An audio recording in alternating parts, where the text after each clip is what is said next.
에베소서 1장 15절부터 23절.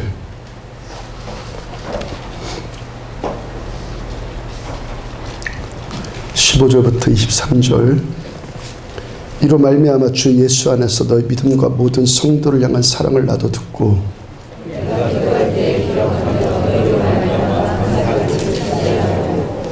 우리 주 예수 그리스도의 하나님 영광의 아버지께서 지혜와 계시의 영을 너희에게 주사 하나님을 알게 하시고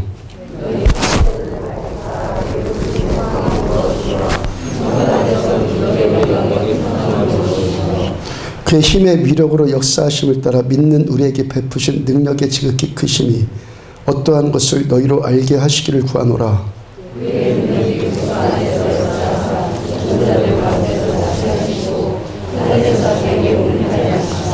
모든 통치와 권세와 능력과 주권과 이 세상뿐 아니라 오는 세상에 일컫는 모든 이름 위에 뛰어나게 하시고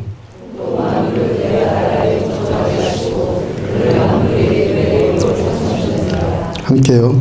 교회는 그의 몸이니 만물 안에서 만물을 충만케 하신 이의 충만함이니라. 아멘. 부르심의 소망, 부르심의 소망이라는 제목으로 에베소서 19번째 말씀 전해드리도록 합니다. 오늘 대기업에서 신입사원을 뽑으면서 그 예비 사원들한테 면접시험 보면서 질문한 겁니다. 면접시험 볼 때 질문한 건데 여러분들 이 질문에 속으로 한번 여러분들도 한번 답변을 한번 해보세요. 여러분들이 비바람이 세게 몰아치는 밤에 차를 몰고 가고 있어요. 설교할 때는 저만 얘기하는 거예요. 아셨죠? 예배 드릴 땐 저만 얘기하는 거예요. 예. 어디까지 했죠? 비바람 다 맞으면서 밤에 차를 몰고 가고 있어요. 어떤 버스 정류장 앞을 지나가고 있었는데 거기서 세 사람이 그 비바람을 다 맞으면서 버스를 기다리고 있어요. 그러니까 여러분들이 그들을 보니까 그 안쓰러운 마음이 들었어요. 차를 세웠어요. 그 세 사람의 그 정황을 보니까 할머니 한 분은 갑자기 아파서 병원에 가야 돼요. 또 한 사람은 전에 여러분이 아팠을 때 여러분들을 성실하게 잘 돌봐준 의사예요. 의사가 또 거기에 있어요. 다른 한 사람은 예쁜 여자예요. 남성들은 예쁜 여자입니다. 그리고 여성들은 멋진 남성이고. 이 사람이 지금까지 내가 찾았던 이상형이에요. 세 사람 다 태워갔으면 좋겠는데 지금 내 차의 형편이 그 중에 한 사람밖에는 못 태워요. 다 태웠으면 좋겠는데 그 형편이 한 사람밖에 못 태우는 거예요.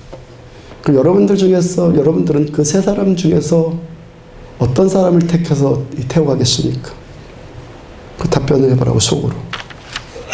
세 사람 가운데 어떤 사람을 태울까? 아픈 할머니, 나에게 은혜를 베풀어준 의사, 내 이상형의 여자. 근데 지금 나의 차의 형편은 한 사람밖에 못 태워요. 그 세 사람 가운데 여러분들 누구를 선택해서 태워가시겠습니까? 자, 이제 그 200명가량의 그 신입사원들, 그 200명의 경쟁자를 물리치고 간 사람 뽑는데 당당하게 합격한 사람. 그래서 그 회사의 중요 그 요직에 발탁된 사람이 대답한 내용이에요. 저는 내릴 겁니다. 저는 내리고 제 자동차 키를 의사에게 주겠습니다. 그 의사에게 할머니를 병원에 모시고 가서 할머니를 의사가 치료해 줄 것을 부탁하겠습니다. 그리고 저는 마침 거기가 버스 정류장이니까 저는 저의 그 이상형의 저 여인과 함께 버스를 기다리면서 프로포즈를 하겠습니다. 어떤 사람이 현명하다, 지혜롭다, 성숙하다 하는데 그 표직 가운데 하나가 뭐죠? 우리 인생 자체가 선택의 연속이라고 하잖아요. 그러니까 내가 순간순간 매 순간마다 어떤 선택을 하며 사느냐 이 문제 아니겠습니까? 자유는 선택하는 능력이다. 자유는 선택하는 능력이다라는 유명한 말이 있습니다. 자유가 뭐라는 겁니까? 내가 선택할 수 있다는 거예요. 그러니까 내가 지금 내 상황이 아무리 곤경에 처해 있어도 나는 이 상황 가운데서 나는 뭔가를 선택할 수 있기 때문에 나는 자유자라는 거예요. 내가 숨쉬고 있는 한 나는 여전히 선택할 기회가 나한테 있으므로 우리는 자유자라는 겁니다. 내가 가야 할 그 길, 내가 올바른 길을 선택할 수 있다는 그것, 내가 가야 할 그 올바른 길을 선택할 수 있다는 그것이 나는 여전히 자유자라는 증거라는 거예요. 사도행전 20장 24절을 보면은 내가 달려갈 길과 주 예수께 받은 사명, 곧 하나님의 은혜의 복음을 증거하는 일을 마치려 하면은 나의 생명조차 조금도 귀한 것으로 여기지 아니하노라. 바울께서요, 에베소에 있다가 이제 사도 바울의 마지막 종착역인 로마로 가기 위해서 에베소 교회 신자들과 에베소 교회 장로들과 헤어지면서 나눈 고백이에요. 그렇게 로마로 들어가서 에베소 교회 신자들한테 다시 편지를 써요. 그렇게 로마로 떠나서 에베소에서 로마로 떠나서 로마 감옥에서 다시 에베소 교회 신자들한테 편지를 쓰는데 이것이 우리가 지금 보고 있는 에베소서예요. 그 바울께서 로마로 들어가서 에베소 교회 신자들한테 다시 편지를 쓰는데 그 내용이 뭐라는 겁니까? 그 내용 그 편지 쓰기 전에 헤어지면서 어떤 고백들을 나눴다는 거예요.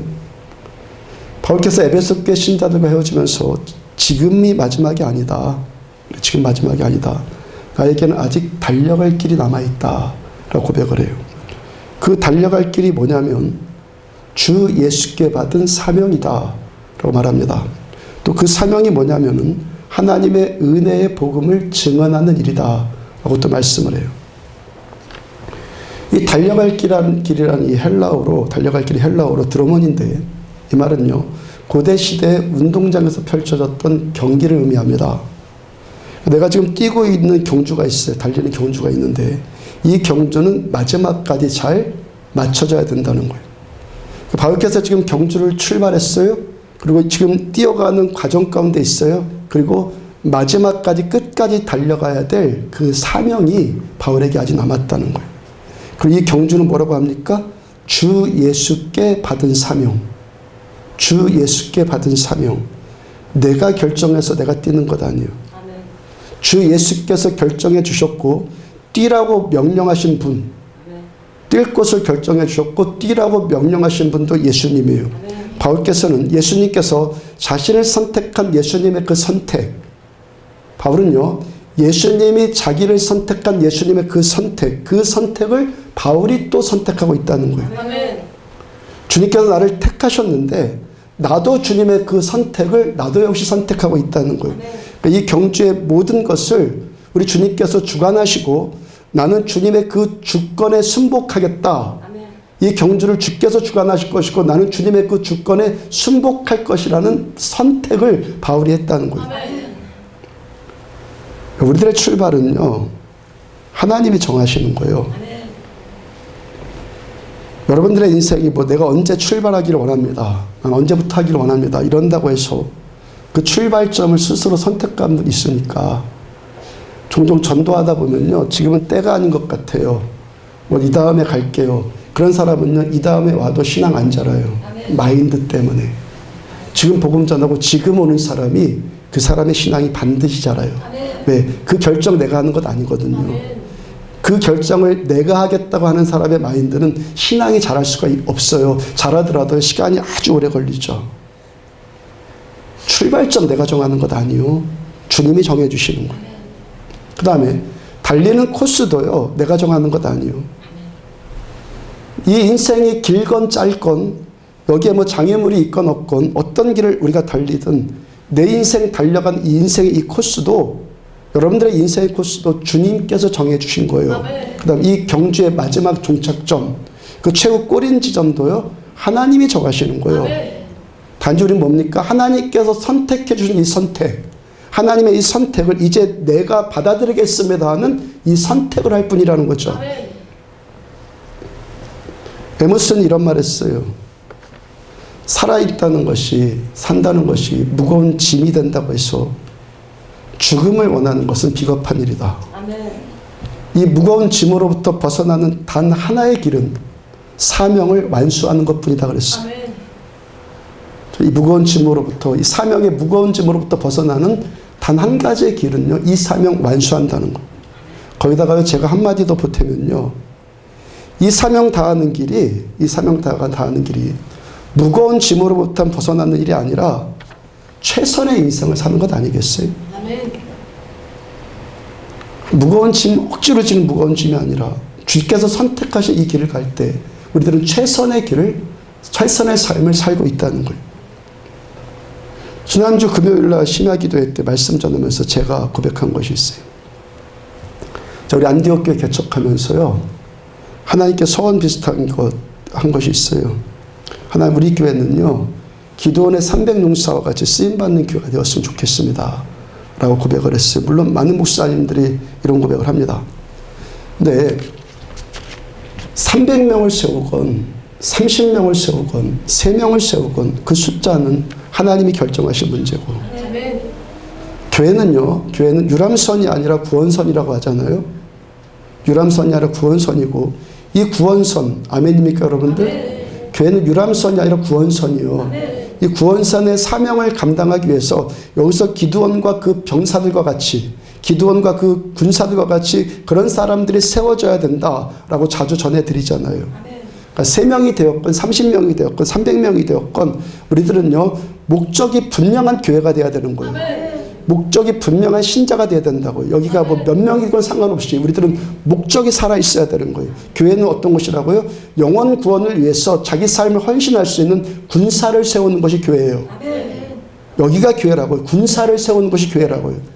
이것이 하나님께서 저를 부르신 제 목회적인 사명인데, 저의 목회적인 사명일 텐데, 제가 이 일을 하지 않고 그만둬요. 이 일을 하지 않고 그만두면은 제가 어디 가서 무슨 일을 어떻게 해서 지금 이것보다 더 만족한 삶을 살겠냔 말이죠. 제가 제 스스로 돌아봤을 때 이거 그만두고 뭐 숫자로 연연하면서 그런 것에 연연하다가 어디 가서 뭐 딴 거 어떤 것을 한다고 해서 지금보다 만족한 일상을 살 수 있겠냔 말이에요. 아까 자유는 선택하는 능력이다 말씀드렸는데, 우리 그리스도인들이 어찌 보면 이 선택의 주권이 나한테 있는 것 아니잖아요. 자유는 선택이고 선택은 자유인데, 그러니까 하나님의 선택을 내가 받아들이고 있는 선택을 지금 하는 거잖아요. 자유인 것 같으면서도 자유가 아닌 것 같고, 그런 것 같기도 하고 아닌 것 같기도 하고 헷갈리죠. 하나님이 다 하신 걸 가지고 내가 선택하는 건데 왜 우리가 자유자라는 것이죠? 로마서 8장 32절을 보면은 자기 아들을 아끼지 아니하시고 우리 모든 사람을 위하여 내주시니까 어찌 그 아들과 함께 모든 것을 우리에게 주시지 않겠느냐. 자기 생명, 아들의 생명, 주님의 생명까지도 아끼지 않고 우리에게 주실 만큼 우리들을 사랑하시는 분, 사랑하시는 하나님께서 택해 주신 선택이기 때문에. 아멘. 시편 139편 5절과 6절, 주께서 나의 앞뒤를 둘러싸시고 내게 안수하셨는다. 내 앞뒤를 주께서 덮으셨나이다. 이 지식이 내게 너무 기이하니 높아서 내가 능히 미치지 못하겠나이다. 우리들의 인생의 앞과 뒤, 그리고 과거와 현재, 미래, 태초와 영원, 이 하나님께서 다 하세요. 아멘. 하나님이 다 하시면서 선택해 주신 선택이란 말이죠. 아멘. 에베소서 1장 4절, 곧 창세전에 그리스도 안에서 우리를 택하사, 하나님께서 창세전부터 우리를 아셨고 그때 이미 우리를 향하신 계획과 우리를 향하신 선택을 하나님은 이미 그때 다 끝내 놓으셨다는 거예요. 그러니까 하나님의 그 지혜, 하나님의 그 사랑으로 선택하신 이 선택, 하나님의 그 지혜와 하나님의 그 사랑으로 선택해 주신 이 선택을 내가 받아들인다는 것, 이 선택보다 나를 탁월하고 나를 자유하게 하는 선택이 있겠냔 말이에요. 창세기 11장 1절, 아브라함이 99세 때 여호와께서 아브라함에게 나타나서 그에게 이르시되 나는 전능한 하나님이라. 하나님께서 성경 처음에 책인 창세기에서 우리 믿음의 조상 아브라함한테 하나님의 자신을 계시하시는데 나는 전능하신 하나님이시다 라고 계시를 하세요. 요한계시록 1장 8절, 주 하나님이 이르시되 나는 알파와 오메가라. 이제도 있고 전에도 있었고 장차 올 자요 전능한 자라. 성경 마지막 책인 요한계시록에서도 하나님은 전능하신 하나님이라고 스스로 계시하세요. 하나님은 전능하시다. 모든 것이 다 가능하시다. 불가능이 없으시다. 이 말씀은요, 성경 전체를 통해서 69절에는 계속 나오고요, 성경 전반이 계속 나타나는 말씀이죠. 그러니까 우리들을요, 자기 생명보다도 사랑하신 하나님께서 그 다음에 그 무궁하신 하나님의 그 지혜로 우리들의 인생의 경주를 선택해 주셨어요. 그 다음에 뭡니까? 그 전능하신 하나님의 능력으로, 나의 능력이 아니라 하나님의 그 능력으로 우리들의 인생의 경주를 마지막까지 하나님께서 마치게 해 주시겠다는 거예요. 그 경주 마지막까지 하나님께서 책임져 주시겠다는 거예요. 왜 이 선택이 탁월하다고요? 하나님의 그 능력, 우리 하나님의 이 지혜, 우리 하나님의 이 사랑이 선택해 주신 선택이기 때문에 이 선택보다 우리 인생의 경주를 탁월하게 해줄 선택이 있겠냔 말이에요. 나보다 나를 더 사랑하신 하나님, 나보다 나에 대해서 더 잘 아시는 하나님, 우리는 이 하나님을 믿기 때문에 전능하신 하나님, 전지하신 하나님, 선하신 하나님, 하나님을 믿기 때문에 하나님께서 선택해 준 이 길을 나의 갈 길 다 마칠 때까지 끝까지 달려갈 수 있는 거예요. 아멘. 나를 믿으면 못 가요. 아멘. 하나님을 믿기 때문에 가는 거예요. 아멘. 나의 판단, 나의 경험, 나의 지혜, 나의 감정, 현실 보는 나의 어떤 지혜들, 이런 것들을 믿으면요, 우리는 끝까지 못 간다고요. 아멘. 하나님의 선하심을 믿기 때문에 내 인생 끝까지 책임져 주실 하나님의 그 능력을 내가 믿기 때문에 우리는 하나님께서 택해 주신 이 길을 우리는 끝까지 갈 수 있다는 겁니다. 오늘 보면 에베소서 1장 17절을 보면은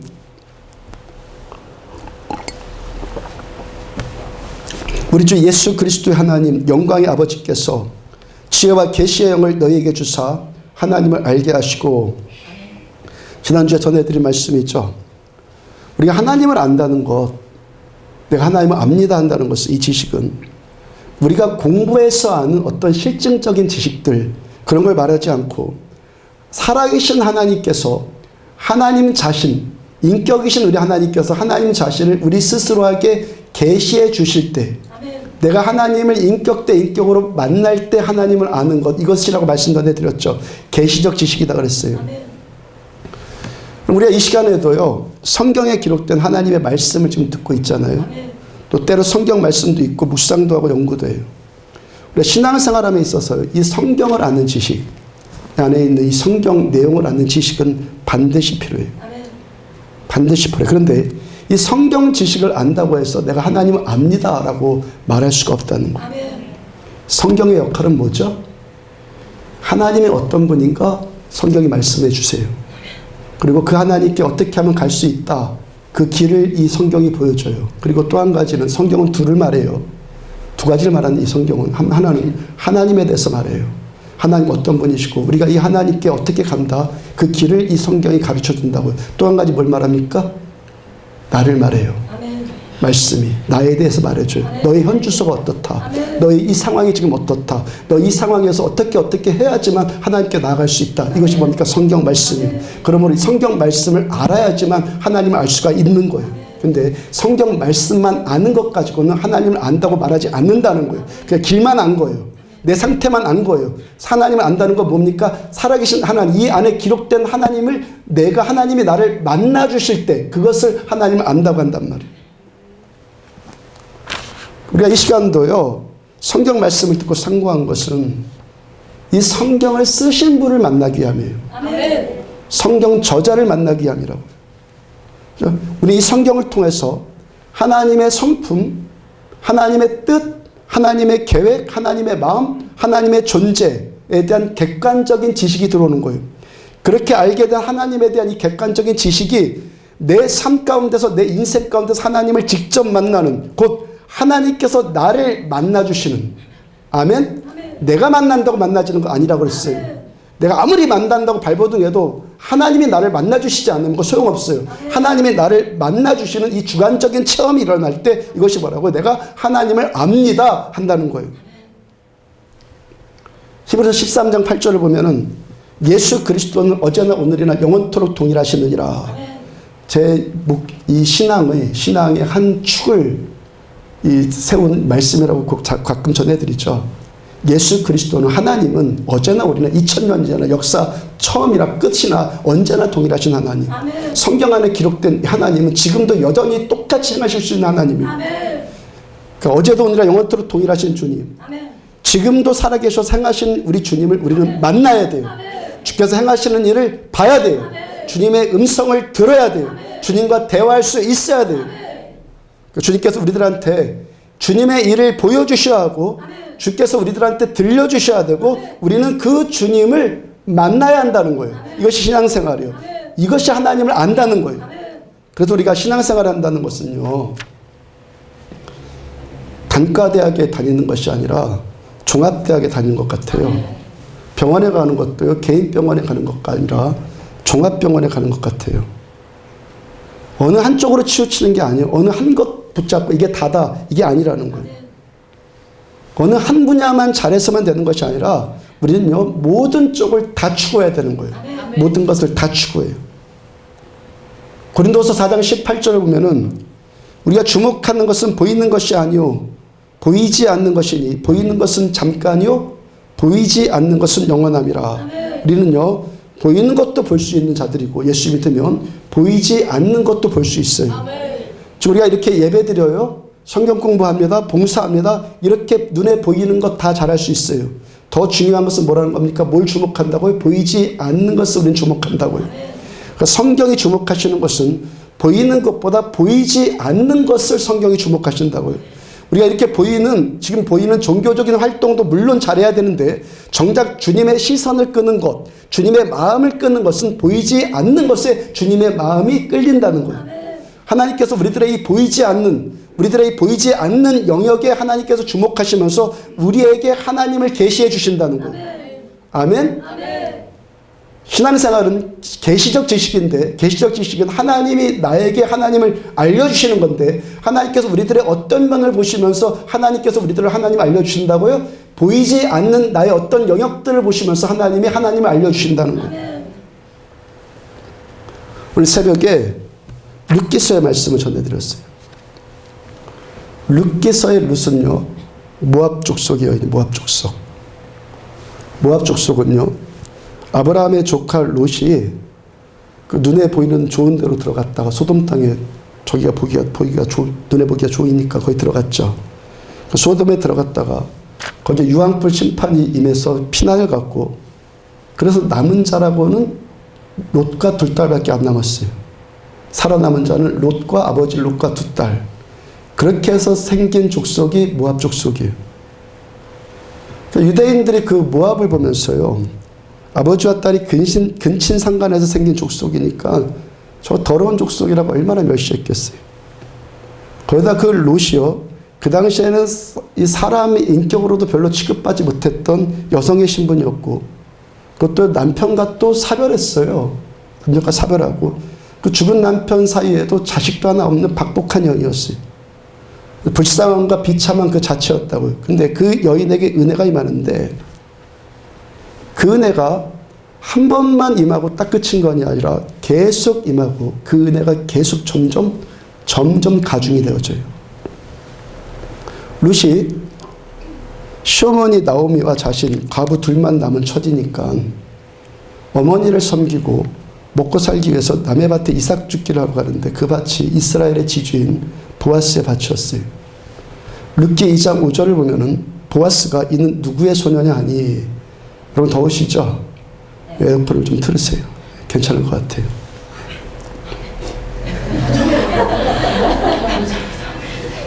더워서 아주 괴로워하시는 분들이 있는 것 같아요. 저쪽에. 자, 룻기 2장 5절이요. 보아스가 이는 누구의 소녀냐 하니, 그 당시 그 지방에서 재력과 권세와 인품을 아주 유력했던 지주였던 보아스의 눈에 띄어요. 그 천박한 여인이 이스라엘 대지주의 눈에 띄었다. 관심의 대상이 됐다. 이것 자체가 은혜 아닙니까? 아멘. 누가 나 같은 자를 봐요? 근데 봐요. 아멘. 이게 은혜란 말이죠. 그다음 2장 8절. 보아스가 룻에게 이르되 내 딸아 들으라. 이삭을 주우러 다른 밭으로 가지 말며 여기서 떠나지 말고 나의 소녀들과 함께 있어라. 그러니까 이삭 죽기 위해서 이 밭 저 밭, 이 사람 밭 저 사람 밭으로 헤매다니지 말고 그냥 우리 밭에서 그냥 계속 이삭 죽기를 해라. 그러니까 은혜가 지금 어떻게 되고 있어요? 점점 가중되고 있죠. 2장 14절 보면은 식사할 때 보아스가 룻에게 이르되 이리로 와서 떡을 먹으며 내 떡 조각에 초를 찍으라 하므로 그가 볶은 곡식을 주매 룻이 배불리 먹고 남았더라. 빵을 줘요. 그것도요. 소스에 묻힌 올리브유에 올리브유를 초를 만들어서 이스라엘 사람들 먹던데 하여튼 그런 소스를 묻힌 이 빵을 먹으라고 그래요. 그것도 끼니 걱정하고 살았던 인생에게 하루 어떻게 먹을까 그런 인생인데 배불리 먹어요. 배불리 먹어요. 2장 15절과 16절 보면은 보아스가 자기 소년들에게 명령하여 이르되 그에게 곡식단 사이에서 죽게 하고 책망하지 말며 또 그를 위하여 곡식 다발에서 조금씩 뽑아버려서 그에게 죽게 하고 꾸짖지 말라. 뭐라고 얘기하는 겁니까? 지금 일부러 좀 곡식을 빼놔라. 이삭 떨어지는 그거 갖고 안 된다. 그냥 빼서 일부러 그냥 떨어뜨려 놔라. 지금 뭐가 되고 있다고요? 중요한 게 뭐라고요? 은혜를 받았는데 이 은혜가 그치지 않고 어떻게 된다고요? 계속된다고요. 계속되고 은혜가 점점 커진다고요. 이 은혜가 어디까지 갑니까? 결국에 보아스가의 남편이 되잖아요. 루시의 남편. 그 다음에 또 어떻게 돼요? 둘이 보리밭 연정을 나누면서 갑돌이와 갈순이가 사이좋게 잘 살았대요. 이걸로만 끝납니까? 그 축복이 그 데에서 끝나지 않고요. 계속 가중이 돼요. 계속 가중이 되는데 그 후손 2대째에서 다윗이 와요. 그 후손 끝에서 예수님 오세요. 예수님을 통해서 그 후손이 아브라함에게 약속한 것처럼 하늘의 별과 같처럼 바닷가의 모래처럼 계속 많아져요. 그 후손들 가운데 지금 저와 여러분들도 지금 여기에 있는 거고요. 앞으로도 계속해서 이 후손이 계속 일어설 거예요. 이 여인 어떤 여인이에요? 인류 역사상 가장 큰 은혜 받은 사람. 가장 큰 은혜 받은 여자 중에 하나예요. 가장 큰 베스트 그런 여자 중에 하나라고요. 자식 없는 여인이었는데 아들 주셨어요. 그 아들을 통해서 이스라엘 최고의 명군인 다윗이 나왔고 그 아들을 통해서 온 인류를 구원할 메시아가 왔어요. 계속 은혜가 확장되어지는데 아주 그냥 하나님의 그 스케일에 맞게 놀라운 은혜가 계속 부어져요. 왜 이 은혜가 이 여인이 이 은혜를 받죠? 모압에서 태어나서 하나님에 대해서 아무것도 몰랐던 이 여인, 그 시어머니 나오미의 신앙을 따라서 하나님을 믿기를 시작을 해요. 룻기 1장 16절 후반부를 보면은 어머니의 백성이 나의 백성이 되고 어머니의 하나님이 나의 하나님이 되시리니. 시어머니 나오미가 뭐라고 이 며느리를 배려해 주냐면 아들까지 죽었는데 뭘 나를 따라오냐. 너는 너 살 길 찾아서 뭐 재가를 하든 그래서 너 가라. 룻이 시어머니의 그 배려를 거절하고 어머니의 나라에 나도 함께 가겠습니다. 어머니가 믿는 하나님 나도 영원토록 믿겠습니다. 룻의 이러한 태도가 그 믿음의 신실함이 한 번도 변함없이 일관성 있게 끝까지 가요. 룻기 2장 10절을 보면은 룻이 엎드려 얼굴을 땅에 대고 절하며 그에게 이르되 나는 이방 여인이거늘 당신이 어찌하여 내게 은혜를 베푸시며 나를 돌보시나이까.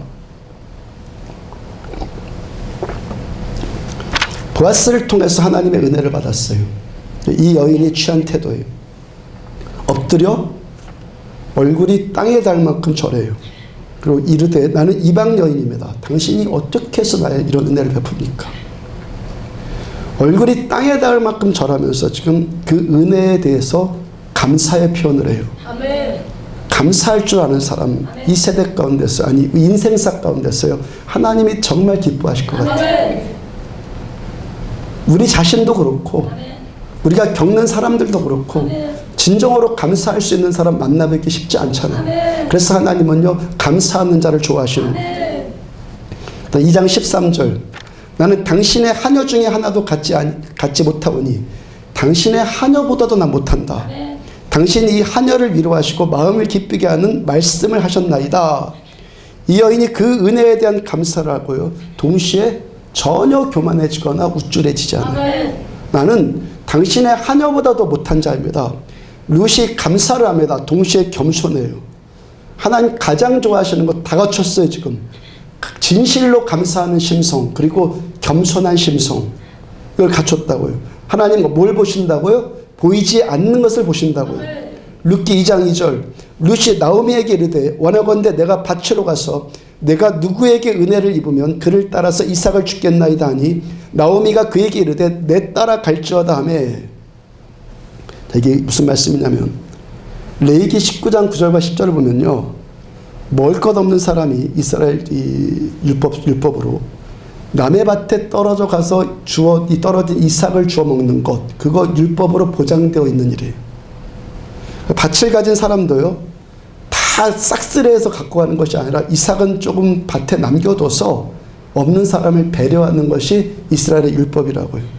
그러니까 룻이 밭으로 가서 이삭 주우러 가는 일은요, 율법으로 보장되어 있는 당연한 일을 하는 거예요.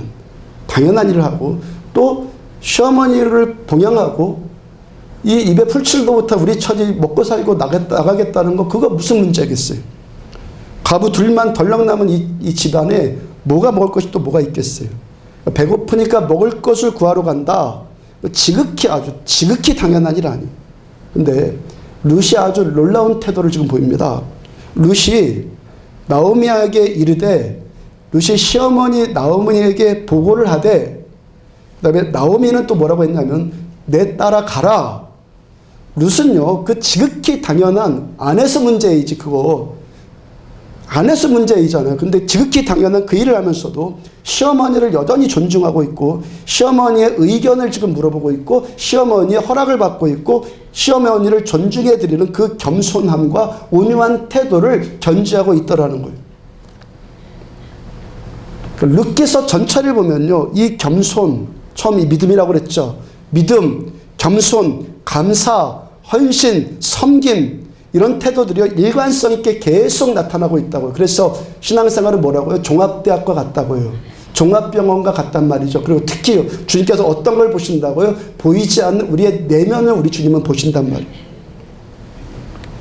히브리서 13장 12절을 보면은, 그러므로 예수도 자기 피로써 백성을 거룩하게 하려고 성문 밖에서 고난을 받으셨느니라. 예수님께서 하나님과 우리와의 관계를 화목시키시려고, 우리가 하나님을 아는, 하나님께 우리들을 만나주시는 축복을 누리게 하려고 예루살렘 성문 밖으로 나가서 십자가의 고난과 죽임을 당하셨어요. 그 다음에 그 은혜 받은 은혜 받으셨습니까? 이 은혜 받은 우리들한테 무엇을 말씀하십니까? 그 다음 13절을 보면 그런즉 우리도 그의 치욕을 짊어지고 영문 밖으로 그에게 나아가자. 여러분, 하나님께서 어떤 사람에게 듣게 하시고, 어떤 사람에게 보게 하시고, 어떤 사람을 더 친밀하게 대해 주신다는 겁니까? 이거 잘 깨달으셔야 돼요, 여러분들. 우리가 은혜에 감격해서 어떤 종교적인 예배를 들어 표현을 한다는 것, 이것도 중요한데, 정작 하나님 보시는 것은 우리 중심이에요. 중심을 보신다는 거예요. 그의 치욕을 짊어지고 영문 밖으로 함께 나가자. 제가 주로 누군가한테, 여러분들한테 개인적으로 거의 잔소리를 합니까, 안 합니까? 합니까, 안 합니까? 그럼 듣는 여러분들이 잘 아는 거니까 제가 이렇다 제가 말을 못해. 합니까, 안 합니까? 안 하죠. 거의 안 하죠. 왜 안 하냐면 잔소리해서 되는 거 아니라는 것, 그거 제가 알기 때문에. 최근에 어떤 분이 저한테, 목사님 제가 못하는 부분이 있으면요 저한테 말씀해 주세요, 그런 분이 있었는데, 그 말은요 그분에게 뿐만이 아니라 여기까지 목회하면서요 자주 들었던 말이에요. 그냥 그분께요, 제가 그분께 그냥 설교 말씀 통해서 들으세요 그랬어요. 제 경험으로요, 대부분의 사람들이 듣는다고 해서 고쳐지면 밤낮 말하게요 안 고쳐져요. 그리고 들으면요 말은 그렇게 해도요 기분 되게 나빠해요. 치욕스러워 한다고요. 치욕을 함께 해주고 영문 밖으로 나가자 그랬는데 치욕스러워요. 이 한마디 듣는 것도 수치스러워 하는데, 예수님께서 가신 이 치욕을 함께 짊어지는 이 모습이 우리에게 있다면 우리 하나님 얼마나 감동하시겠어요. 이 세대가 여러분들 예배도 1시간 드리면 힘들어하는 세상이어서 1시간 안에 예배 딱 끝내야 되고, 그거 힘들어하는 세상이었어요. 뭐 하나 종교적인 열심히 하면은 막 잘한다고 하는데요, 그건요 우리 눈으로 보는 판단일 뿐이에요. 보이는 판단일 뿐이에요. 주님께서 잘한다고 하시는 것은요 보이지 않는 거예요. 누가복음 6장 26절을 보면은 모든 사람이, 이 말 잘 깨달으세요. 이 말씀. 모든 사람이 너희를 칭찬하면, 예수님 말씀이세요. 모든 사람이 너희를 칭찬하면 화가 있도다. 아멘. 그들의 조상들이 거짓 선지자들한테 이와 같이 하였느니라. 아멘. 모든 사람이 다 저 사람 잘한다 그런 사람 있으면 주님 보시기엔 그 사람 어떤 사람이라는 거예요? 화를 당할. 아멘. 그대로 지적하면 저주당할 자라는 거예요. 아멘. 그렇게 모든 사람이 다 잘한다고 하면서 자신은 칭찬받도록 그렇게 거짓으로 남을 속였다는 거예요. 아멘. 그 말씀하시는 거예요. 그 바로 직전 누가복음 6장 22절 보면은 인자로 말미암아 사람들이 너희를 미워하며 멀리하고 욕하고, 사람들이 너를 미워하고 너를 멀리하고 너를 욕하고 너희 이름을 악하다 하여 버릴 때에는 너희에게 복이 있도다. 모든 사람이 다 잘한다고 하면 화가 있도다. 모든 사람이 너를 배척할 때때로 그게 복이 있다. 왜? 예수님 때문에 당한 이 치욕, 미움받고 거절당하고 예수님 때문에 그런 당하는 것들이 있을 때 하나님 보시기에 복이라는 거예요. 모든 사람이 다 잘해. 저 사람 괜찮아. 이거 하라는 거예요. 예수님 때문에 미움당하는 사람이 복이 있단 말이에요. 교회 다니지 않는 사람도요, 자기 이상이나 어떤 칭찬받기 위해서 자기 불사르는 열심 할 수 있어 없어요? 그런 열심은 우리보다 훨씬 더 잘할 수도 있어요. 다 남한테 무시당하기 싫으니까, 치욕당하기 싫으니까 그렇게 열심히들 하고, 또 잘 안 되는 것은 또 고상한 것으로 살짝 위장해버려요. 그 주님께서요, 주님을 위해 치욕까지 당하는 일, 주님을 위해서 그 수치 당할 수 있는 사람을 우리 주님은 주목하시는 거예요. 주목하시는 거예요. 제가 개인적으로 뭐 한마디 말하는 것에도 수치스러워하고 자존심 상해하는데, 예수님께서 당하신 십자가의 그 치욕을 감당하는 사람이 있다면 하나님이 그 사람을 얼마나 존귀하게 보시겠냔 말이에요. 그래서 신앙생활은요, 개인병원에서 진찰받는 부분적인 것이 아니라요, 종합병원에서 머리부터 발끝까지 CT로 그냥 쫙 찍어 내려오는 거예요. 말씀의 CT로. 말씀의 엑스레이로요, 다 찍어 내리는 거예요. 그래서 진찰받고, 그래서 수술받는 것이 신앙생활이에요. 하나님의 이 말씀의 수술대 위에, 말씀의 한 측면이 뭐라고요? 말씀은 나를 본다고요. 말씀은 나에 대해서 말해요. 하나님의 이 말씀의 수술대 위에 나를 올려, 내 내면 세계를 올려드려서 이 수치 감추려고 하지 않고 더 많은 부분을 수술당하는 사람, 말씀 앞에 더 많은 부분들이 수술당하는 이 수치와 고통 때로는 당하는 사람이 하나님을 더 깊이 알아갈 수 있는 것은 당연한 일이에요. 그 다음 에베소서 오늘 보면 18절, 너희 마음의 눈을 밝히사 그 부르심의 소망이 무엇이며 성도 안에서 그 기업의 영광의 풍성함이 무엇이며, 하나님께서 우리를 계시적으로 그렇게 알려주실 때 우리가 하나님을 알게 되면 하나님께서 이제 어떤 일을 또 하신다고요? 우리 마음의 눈을 밝혀주신다고요. 하나님께 우리를 불러주신 이 부르심의 소망, 부르심의 소망, 내가 살아가야 되는 이유, 내가 달려갈 길, 내가 뭘 하면서 살고 뭘 하다가 죽어야 될까, 이 인생의 사명을 하나님께서 우리 마음의 눈을 밝혀서 알게 해주신다는 거예요. 그래서 제가 30년 전에 예수님 처음 만나고 나서 가장 먼저 은혜 받은 것이 삶의 목적을 알게 됐다고 그랬죠. 목적. 그리고 주님께서요, 이 목적대로 계속 가게 하신단 말이죠. 하나님께서 가게 하시는 이 길, 하나님 선택해 주신 이 길을 가는 사람이 최고의 선택을 하면서 가고 있단 말이에요. 그래서 오늘도 지금도 우리가 이 말씀 듣고 있다는 것의 한 측면이 뭐죠? 내가 가야 할 이 길, 이 사명의 길을 이 말씀을 통해서 확인하고 있는 거예요. 아멘. 우리가 기도한다면 이 사명의 길을 더 잘 갈 수 있도록 힘 얻기 위해서 기도하는 것이고, 아멘. 내가 성령 충만 받아야 된다면 내가 가야 될 이 사명의 길 끝까지 잘 완수하기 위해서 위로부터의 능력이 입히우기까지, 그래서 성령 충만 받고, 그래서요, 무슨 말씀 드리는 겁니까? 왜 기도하고 말씀 받고 성령 충만하고 더 영적으로 충만해져야 되고, 이게 무슨 말입니까? 우리를 통해서 하나님의 일, 우리를 통해서 하시고자 하시는 하나님께서 택해 주신 그 일, 이 일이 이루어진다는 것이요. 이렇게 쉽고 간단한 문제가 아니라는 거예요. 이게 쉽고 간단한 문제가 아니라는 거예요.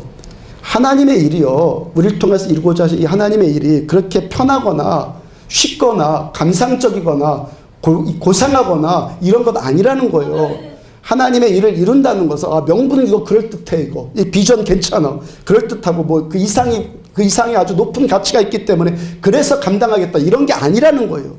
뭡니까? 예수님의 수치를 함께 짊어지고 내가 예수님과 함께 영문 밖으로 나가는 길이라는 거예요. 그래서 기도하고 오늘도 말씀으로 그래서 회복되어지고 그래서 성령 충만 받고 또 힘을 얻고 이렇게 하기 위해서 우리가 신앙생활 한다는 거죠. 지난주 금요일에는요. 아침에 고인희 집사님이 기도하다가 깜빡 잠이 들었다고 그래요. 잠이 들어서 꿈을 꿨는데 꿈에 또 언니 집사님이 꿈에 또 붕 떠 있대 하늘에. 궁중에 언니 집사님이 붕 떠 있대. 이게 심상치 않은 꿈이죠. 언니가 하늘에 붕 떠 있대. 야, 언니가 지금 하늘에 떠서 지금 뭘 하는 거냐. 궁중부양하는 것도 아니고. 그 위를 계속 쳐다보고 있는데 계속 보고 있으니까 고윤정 집사님으로부터 이 새끼꽃 동아줄이 하나 내려오더라는 거예요. 동아줄이. 그 동아줄을 또 가만히 보고 있으니까 사닥다리로 바뀌어요. 창세기의 그 야곱의 사닥다리처럼 위에서 사다리가 내려오는데 그 내려온 사다리로 또 많은 사람들이 그것도 올라가더라는 거예요. 올라가는 사람들을 보니까 병자들, 상한 자들, 인생 안 풀려서 팍팍한 자들, 그런 자들이 거기 매달려서 잔뜩 올라가더라는 거예요. 고인희 집사님이 그렇게 꿈을 꾸다가 깨서 구역 예배 드려야 되니까 챙겨 입고 나가면서 오늘 예배 때, 구역 예배 때 무슨 말씀 전하지? 언니한테 이 꿈 꾼 거 이거 어떻게 전하지? 그렇게 하다가 하나님 언니에게 이 꿈 이야기를 어떻게 해야 되죠? 무슨 이야기를 해줘야 되죠? 기도하는 마음으로 계속 갔다고 그래요.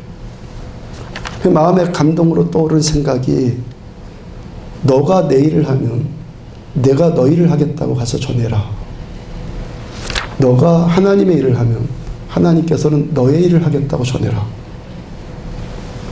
그런 마음으로 구역 예배 가서요. 찬양하고 기도하고 묵상하고 말씀 나누는데 갑자기 고윤정 집사님 큐티하다가 막 펑펑 울더라는 거예요. 고윤 집사님이 이런저런 이야기 아무것도 안 했는데 그런 꿈 이야기도 안 했고 큐티하다가 갑자기 펑펑 울더라는 거예요. 그리고 고백하는 것이 아무래도 나는 전도하는 것이 사명인 것 같다고. 최근에 어디를 다녀오는 일로 심신이 많이 지쳤고 요즘도 몸도 아프고 매사에 의욕도 없고 짜증만 나고 그랬는데 이러면 안 되겠다고 싶고 하나님께 나에게 전도로의 은사를 주셨는데 이러고 있으면 안 되겠다는 생각이 들더라는 거예요.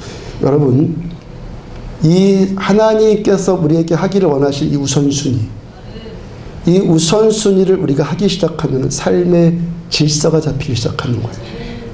이것을 안 하면요 삶이 흐트러지고 뭉개지기를 시작하는 겁니다. 하나님께서 하기를 원하시는 그거를 하기 시작하면요 삶의 질서가 회복되기 시작하는 거예요. 또 한 이야기를 하는데요. 그 집사님과 언니 집사님과 친한 분이 있었는데 최근에 암에 걸려서 강릉의 모병원에 입원해 있다고 그래요. 오늘은 거기부터 가서 전도해야겠다라고 하고 구역에서 그분을 위해서 열심히 기도하고 구역 예배 끝나고 병원으로 갔어요. 병원 가서 그 암 걸린 남편의 부인의 말 들어보니까 그 남편이 몸도 마음도 다 다운되어서 입원한 이후로 지금까지 침대에서 일어나 본 적이 없다고 계속 누워만 있었다고요.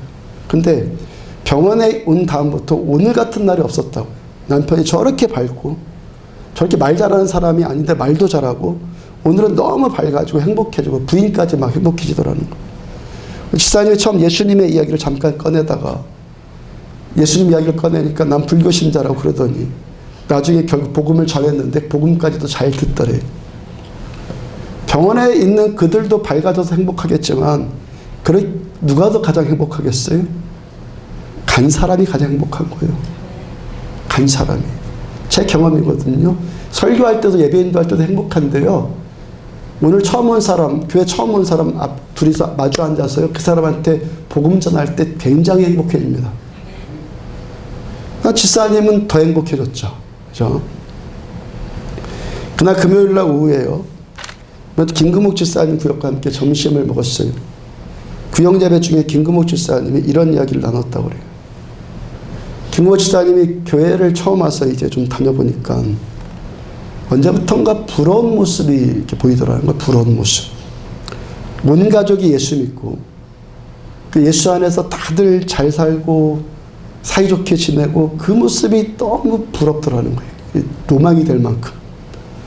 그래서 또 든 생각이 가만히 또 생각해 보니까 지금까지 집사님이 영적으로 가장 행복했을 때 그 은혜에 대한 감격이 가장 감격되었을 때 그때가 또 언제였었냐면 처음 죽을 것 같은 그 고통 가운데서 하나님 살려달라고 하나님을 만나고 하나님을 찾았을 그때가 영적으로 가장 행복한 때였다는 거예요.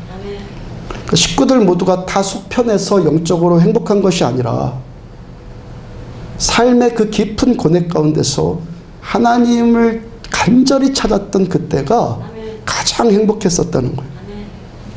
그러니까 김금옥 집사님도요, 살고 싶지 않은 인생의 고통 가운데서 하나님 만나서 회복되지 않았어요?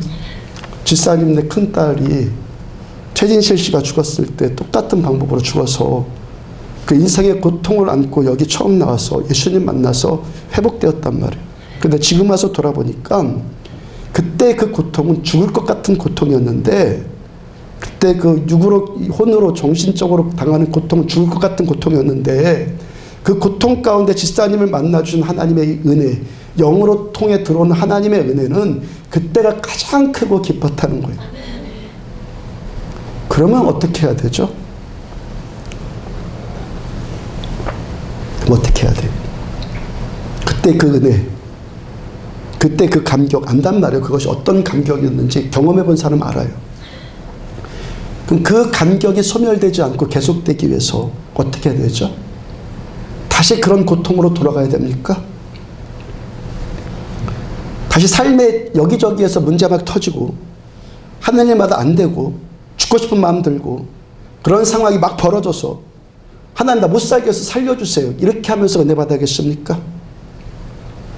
만약 어떤 사람이 그러고 있다면요. 지금 그 사람은요. 성경 사사기의 역사를 따르고 있는 거예요. 사사기는요. 성경 전체 가운데서 가장 암울한 시대를 기록한 책이에요. 그래서 사사기를 보면요. 그 이야기가 전개되어지는 하나의 사이클이 있어요. 계속 이 사이클이 돌아요. 이스라엘 백성들이 모세와 여호수아를 통해서 가나안 땅을 기업으로 얻는 처음 은혜를 받아요. 처음 은혜를 받았어요. 은혜를 받았으면 어떻게 해야 돼요? 하나님의 은혜 주신 하나님을 더 잘 섬기고 하나님께서 그 은혜를 주신 그 부르심의 소망을 이루면서 살아야 될 것 아니겠어요? 그런데 이들이 그 하나님의 부르심의 소망과는 전혀 상관없이 자기 소견에 옳은 대로 살아요. 그러니까 또 고통이 임해요. 또 이들이 산다는 것이 또 고통이니까 하나님 살려주세요 하고 또 매달려요. 그럼 하나님이 그를 또 불쌍히 여겨서 은혜 주시고 또 회복시켜 주세요. 또 회복되니까 또 불순종해요. 불순종하니까 또 힘들어요. 또 기도해요. 또 하나님이 은혜 주세요. 이 사이클이 계속 돌아요. 그러면 우리가 이 모습이 어떤 모습이라고요? 성경 역사 가운데 가장 암울했던 시대라고 얘기해요. 이 모습이 신앙생활하면서 가장 어두운 모습이라고요. 은혜 받고 교만해져 갖고 내 멋대로 살다가 또 고통당하고 하나님 살려달라고 그러고 은혜 받는 것 같죠? 근데 하나님 보시기엔 어떻다는 겁니까? 암흑이라는 거예요. 그것이요. 늘상 전해드리고 다시 한번 깨달으세요. 암흑이 뭐라고요? 내가 고통 가운데서 하나님께 부르짖었더 응답해 주셨어요. 나 행복해요. 이거 하나님 보시기에 암흑이라고요. 정상적으로 은혜 받기를 축복합니다. 정상적으로. 처음 교회 와서는 그렇게 은혜 받을 수밖에 없죠. 근데 은혜를 안 사람은 이제 그런 식으로 은혜 받으면 안 된다는 거예요. 제가 늘상 전해드리고 지난 주일 이 시간에도 전해드렸어요. 그리고 지금 또 전해드리고 있어요. 뭘 지금 전하고 있습니까? 목적의 회복이에요. 여기에 교회가 세워지고 저 여러분들의 신자된 이유, 내가 하나님께서 은혜 주신 천국을 가는 백성들로 내가 보장을 받았다면, 하나님께서 나에게 이 보장을 주신, 이 보증을 주신, 은혜를 주신 하나님의 목적이 뭐냐라는 거, 목적. 온 가족이 함께 교회 나오고, 그래서 다 화평하고 평안하고 마음 잘 맞고, 이게 목적이냔 말이에요. 이게 온 가족이 구원받는 것 목적의 한 측면 맞아요. 근데 아무 문제 없이 날마다 평안하게 자식들 잘 되고 남편 사업 승진 잘하고, 이런 것이 교회 다니는 목적이란 말이에요. 대부분의 이 시대 신자들이 그게 목적이에요. 그게 목적이 대부분. 금요일날 인터넷 그 포털 사이트 검색어 가운데 어저께 토요일까지 그 검색어 나오던데 1위로 뜨던데, 파란 눈을 가진 스님이 파란 눈 가졌어요. 누구란 말입니까? 외국인이란 말이죠. 현각 스님에 대한 내용이 실려 있는데, 이분이 미국인인데 한국에서 25년 동안 승려 생활을 하셨어요. 스님 생활을 하셨다고요. 예일대학교 하버드대학원에서 비교 종교학을 전공했고, 1990년도 하버드대학 재학 시절에 숭산 스님이란 분의 설법을 듣고 1992년에 스님으로 출가했어요. 그 한국에서는 현정사 주지로 있고 화계사 국제선언 선언장 뭔지 잘 모르겠는데 하여튼 그런 것들을 지냈고, 불교 경전 영역과 법문을 통해서 한국 불교를 세계에 널리 알리는 일을 했다고 그래요. 근데 이랬던 그분이 이제 나 한국을 떠나겠다. 그래서 페이스북에 자신의 그 마음을 글로 올렸어요. 이분이 서울대학교가 외국인 교수들을 많이 영입을 하는데, 이제는 서울대학교에서 외국인 교수들이 줄줄이 떠나고 있는 그런 현상들을 그 기사로 인용을 했어요. 그러면서 그렇게 떠나는 외국인 교수들의 마음이 나는 100% 동감이 간다, 공감된다 그랬어요. 그러니까 한국에 있는 25년 동안 내려진 결론 가운데 하나가, 한국에 있는 외국인 스님들은 오로지 조계종, 그 종단의 장식품에 불과했다라는 거예요. 그러니까 외국인까지 와서 한국 종단에 와서, 그것도 하버드나 예일대를 나오는 그런 탁월한 분들이 자기들 종단에 있으니까 뭔가 좀 내세울 만한 있는 것, 뭔가 좀 보여줄 만한 것이 있는 것으로 자신들의 가치를 그렇게 매겼다는 거잖아요. 그렇게 한국에 있는 25년 동안 가장 큰 회의감, 불교에 대해, 한국 불교에 대해서 가장 큰 회의감 생긴 것 하나가 한국 불교의 기복주의 신앙 때문에 회의감이 생겼다는 거예요. 이 불교에서도 깨어있는 분들에 의해서 그 기복주의적인 그것이 고통이라는, 고통. 떠날 수밖에 없는 고통이라는 거예요. 이 기복주의라는 것이 여러분들 그들만의 고통이겠어요? 우리 기독교도요, 지금 똑같은 병 앓고 있잖아요. 한국교회 신자들이 대부분이 그게 목적이라니까요. 온 가족 예수 잘 믿고 무탈하고 잘 되고, 그것이 교회 다니는 목적이요. 여러분, 강릉의 복음화율이 10%라는 분도 있고 5% 분도 있는데 중간에 8% 정도라고 생각을 해봐요. 8% 정도가 교회 다니는 신자예요. 그럼 하나님의 마음은 어디에 있습니까? 하나님의 마음이 어디 있을 것 같아요? 92% 불신자들. 지금 지옥 가고 있는 생명들에게 가 있지 않겠어요? 이 생명구원의 역사는, 온 가족이 예수 잘 믿고 무탈하고 이런 마음을 가진 사람을 통해서는 이루어지지 않아요. 아멘. 예수의 치욕을 함께 짊어지고 영문 밖으로 나가자, 그의 이 말씀이에요. 그런 마인드를 가지고 있는 사람은 복음이 확장되지 않아요. 그 어느 시대든지 성경뿐만 아니라 기독교 역사 2000년 동안도요, 하나님의 나라는요 심각한 영적 전쟁을 치르면서 전파됐어요.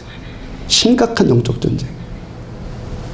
군인으로 치자면요, 그 삶의 목적이 군인인데 내 삶의 목적이 무탈한 거예요. 다 편안한 거예요. 이런 마인드를 가진 군인과 전쟁을 치를 수 있겠습니까? 우리가 어떤 고통이 있었을 때가 내가 하나님을 더 깊이 만났어요. 하나님 나 고통 가운데 만나주셨어요. 그 고통 가운데 그런 은혜를 누렸다면 이제 그 은혜를 또 누리기 위해서 우리는 어떻게 해야 됩니까? 이제부터는 삶의 그런 문제 때문에 생기는 고통으로 인해서 받는 은혜가 아니라 영혼 구원을 위해서 싸우는 군사로 싸우기 때문에 당하는 고통. 아멘. 이 고통을 우리가 감수하면서 받는 은혜여야 된다는 거예요. 아멘. 지난주에 인천 상륙작전이라는 영화를 봤어요. 오랜만에 한국전쟁에 관한 영화를 제가 봤는데요. 그 영화 보고 나서 가장 먼저 든 생각 가운데 하나가 제가 전쟁에 대해서 너무 안일했었구나. 그 생각이 들었어요.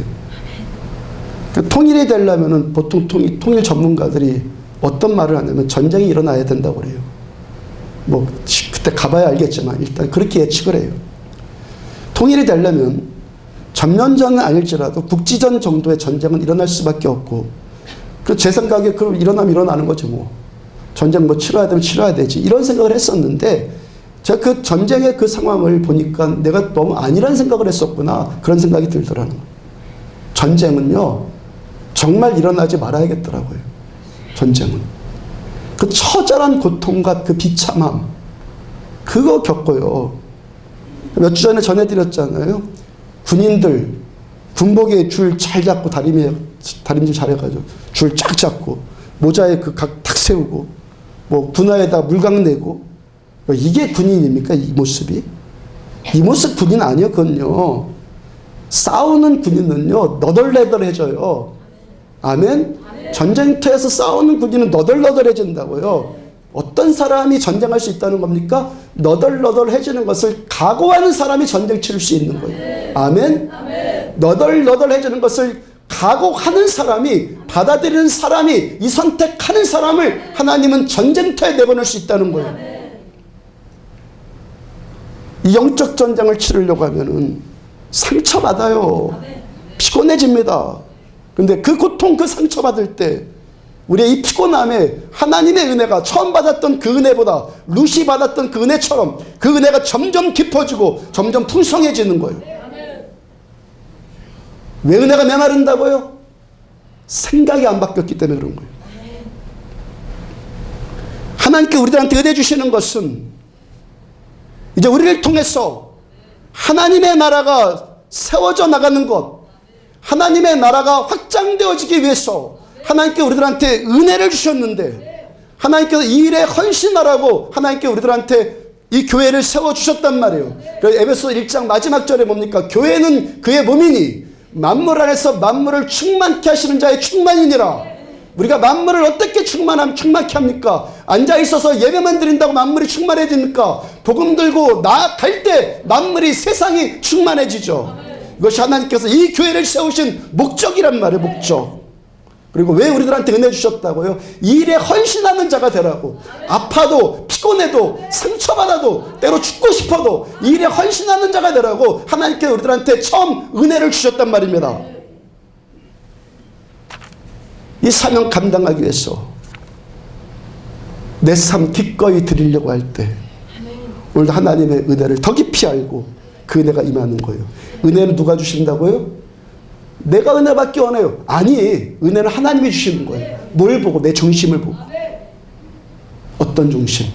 내 마음에 하나님의 나라가 살아있는 사람. 내 나라가 아니라 가족들 뭐 얘 다 예수 잘 믿고 무탈하고 뭐 평안하고, 이 내 나라 아니에요. 내 나라. 이 내 나라가 아니라 하나님의 나라가 살아있는 자에게 하나님 이제부터 은혜를 더 주시는 거예요.